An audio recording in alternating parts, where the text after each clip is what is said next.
নমস্কার বন্ধুরা, আশা করি আপনারা সবাই ভালো আছেন। আমরা সবাই ভালো আছি। তো বন্ধুরা দেখতেই পাচ্ছেন এখানে নিয়েছি কতগুলো মাছ। তো এগুলো কিন্তু ভীষণই মজাদার মাছ। তো এখানে আছে গুত্তু মাছ। তো এটাকে কিন্তু গুত্তু মাছও বলা হয়। আবার আমাদের এদিকে এটাকে পুয়া মাছও বলা হয়। পুয়া বা পুনা মাছ এই ধরনের বলা হয়। তো এই মাছের সঙ্গে কিন্তু আরও কিছু মানে কয়েকটা পুঁটি, তারপর গতা, তারপর এখানে একটা শিঙি, মানে এই ধরনের নানান রকমের মাছ কিন্তু এখানে মেশানো আছে। তো এই মেশানো মাছ দিয়ে কিন্তু একটা মজাদার রেসিপি তৈরি হবে। তো এর মধ্যে কিন্তু এই পুনা মাছটাই কিন্তু বেশি আছে পরিমাণে। তো এটা কিন্তু একদম জ্যান্ত মাছ। তো আপনারা দেখতেই পারবেন একদম লাফিয়ে ওঠে।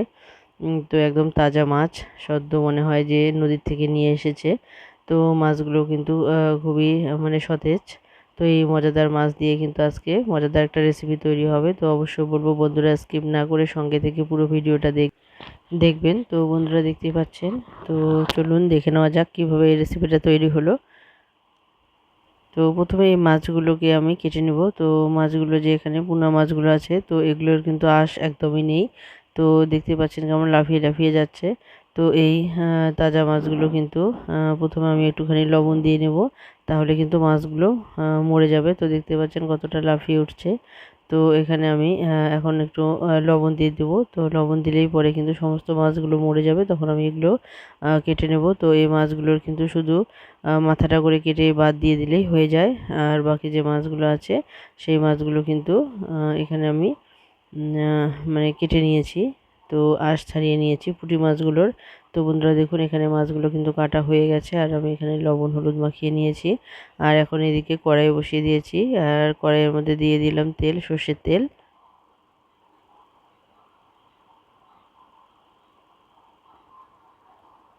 তো বন্ধুরা দেখতেই পাচ্ছেন তেলটাও কিন্তু পুরোপুরি গরম হয়ে এসেছে। এখন আমি এই মাছগুলো এখানে দিয়ে ভেজে নেব। তো মাছগুলো এক এক করে দিয়ে ভেজে নেব। তো সমস্ত মাছ একসঙ্গে দেওয়া যাবে না। তো যেহেতু এখানে পুঁটি মাছ আছে, তো যার জন্য কিন্তু একসঙ্গে দেওয়া যাবে না। যতটা পারা যায়, যতটা তেল আছে সেই আন্দাজ মতো মানে মাছ দিয়ে আমি কিন্তু এখানে ভেজে নেব নাড়াচাড়া করে। তো একটুখানি তেল বেশি করে দিয়ে ভাজলেও কিন্তু খুব সুন্দরভাবে মাছগুলো ভাজা হয়ে যায়। তো এই মাছগুলো কিন্তু ভাজা খেতেও ভালো লাগে। আবার এটা যদি একটু রেসিপি করা যায় তাহলে সেই রেসিপিটাও কিন্তু খেতে খুবই সুস্বাদু হয়। তো অবশ্যই বলবো বন্ধুরা আজকের এই রেসিপিটা কিন্তু খেতে খুবই সুস্বাদু হয়েছে। অবশ্যই যদি আপনাদের ভালো লেগে থাকে অবশ্যই বাড়িতে একবার ট্রাই করে দেখবেন। আর যে সমস্ত বন্ধুরা সঙ্গে আছেন সবাইকে অসংখ্য অসংখ্য ধন্যবাদ পাশে থাকার জন্য। তো বন্ধুরা দেখতে পাচ্ছেন এখানে একটা আলু নিয়েছি আমি। আলুটাকেও সুন্দরভাবে কেটে নিয়েছি। তো গতা মাছগুলো যেরকম পোনা মাছগুলো যেরকম সাইজের ঠিক সেভাবেই কিন্তু আমি এখানে কেটে নিয়েছি। তো দেখুন বন্ধুরা এদিকে মাছগুলো ভাজা হয়ে গেছে, আর এদিকে আমি আলুটাও কেটে নিয়েছি। আর আলুটা কেটে নেওয়ার পর কিন্তু আবারও ধুয়ে নিয়েছি, তাহলে আলুর মধ্যে যে একটা মানে কালার থাকে সেটা কিন্তু পরিষ্কারভাবে ধুয়ে যায়। আর এদিকে দেখুন এখানে আমি নিয়েছি দুটো বেগুন, আর বেগুনগুলোকেও আমি সুন্দরভাবে চারচির করে কেটে নিয়েছি। আর এখন যে অবশিষ্ট কড়াইয়ের মধ্যে তেল আছে সেখানে আরও বাকি অবশিষ্ট তেল আমি দিয়ে দিলাম।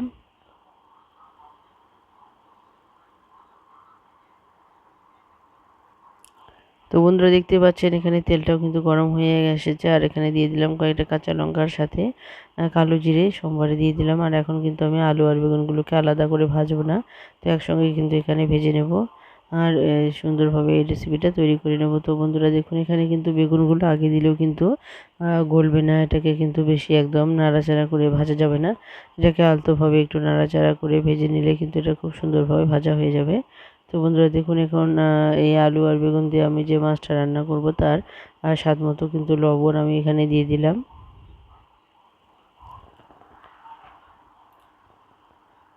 তো এই লবণ দেওয়ার পর কিন্তু এগুলোকে আমি ভালো করে সুন্দর করে ভেজে নেব। তো দেখতেই পারবেন। তো এদিকে আমি মশলাগুলো রেডি করে নিচ্ছি। তো এখানে দেখুন এখানে আমি যে হাফ চামচ মানে এখানে যে আদার যে আছে আদা বাটাটা, তো এখানে আমি 1 চামচ পরিমাণ প্রায় আদা বাটা কিন্তু নিয়ে নিয়েছি। আর এখানে কালারের জন্য দিয়ে দিলাম হালকা হলুদ গুঁড়ো আর কাশ্মীরি লঙ্কা গুঁড়ো। আর এখানে আমি দিয়ে দিলাম হাফ চামচ পরিমাণ জিরে গুঁড়ো। আর দেখুন আমি যেভাবে রান্না করি সবসময়ই তো বলি যে মশলার মধ্যে যদি জল দিয়ে রাখা যায় তাহলে কিন্তু সেই মশলাটা খুব সুন্দর হয়। তো আজকেও ব্যতিক্রম নয়, আজকেও কিন্তু আমি একইভাবে এই মশলাগুলো জলে ভিজিয়ে রেখেছি। আর এদিকে দেখুন আলু বেগুনগুলো খুব সুন্দরভাবে কিন্তু ভাজা হয়ে গিয়েছিল। বেগুনগুলো পুরোপুরি সেদ্ধ হয়ে গিয়েছিল, আলুগুলো মোটামুটি সেদ্ধ হয়ে গিয়েছিল।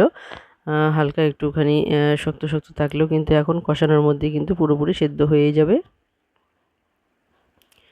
তো বন্ধুরা দেখুন এখন খুব সুন্দরভাবে কিন্তু তেল ছাড়তে শুরু করে দিয়েছে। তো আলু বেগুন আর যে মশলাটা আছে খুব সুন্দরভাবে কষানো হয়ে গেছে। তো দেখতে পাচ্ছেন এখানে তেলও ছাড়তে শুরু করে দিয়েছে। তো এখন আমি যে পরিমাণ মতো লবণ দিয়েছি সেই আন্দাজ মতো কিন্তু এখন দিয়ে দেব জল। আর জলটা দেওয়ার পর কিন্তু এটাকে ভালোভাবে ফুটিয়ে নেব আমি।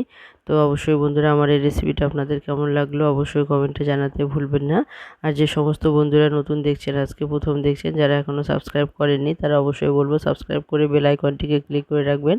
তাহলে যে কোনো নতুন ভিডিও আসা মাত্র আপনাদের কাছে পৌঁছে যাবে। তো অবশ্যই আমি চেষ্টা করি সবসময় আপনাদের কাছে নতুন নতুন ভিডিও নিয়ে আসার, নতুন নতুন রেসিপি নিয়ে আসার। তো অবশ্যই বলবো বন্ধুরা পাশে থেকে সহযোগিতা করবেন এবং নতুন নতুন ভিডিও দিতে উৎসাহিত করবেন। তো বন্ধুরা দেখুন এখানে কথায় কথায় কিন্তু আমি জল এদিকে দিয়ে দিয়েছি আর জলও অনেকটাই ফুটে উঠেছে।